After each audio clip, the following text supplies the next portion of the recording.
Discipline is a way of expression.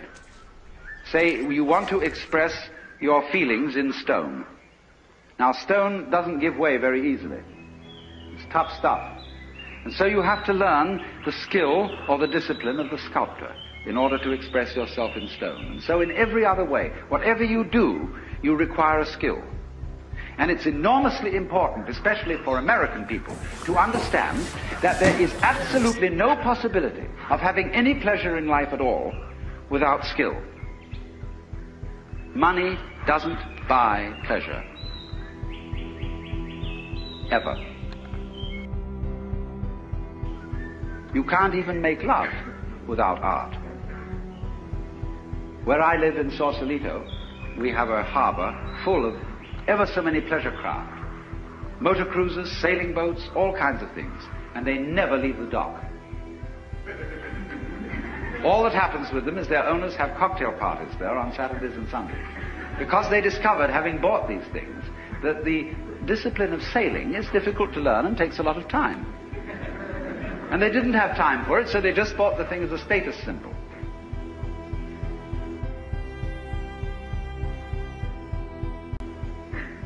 So, in other words, you can't have pleasure in life without skill. But it isn't an unpleasant task to learn a skill. If the teacher, in the first place, gets you fascinated with it.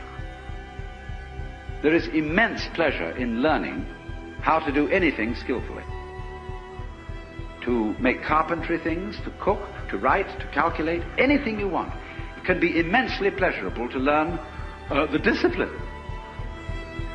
And it is completely indispensable. Because look, you may be a very inspired musician. I'm not a musical technologist, you see, and I regret it, but I'm a word technologist. But I can hear in my head all kinds of symphonies and all kinds of marvelous compositions, but I don't have the technique to write them down on paper and share them with somebody else. Too bad. Maybe next time around.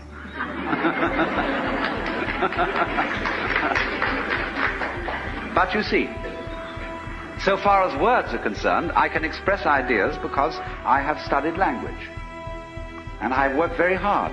Not that I didn't like it, I intensely enjoy the work of writing a book, although it is difficult. But it's fascinating to say what can never possibly be said.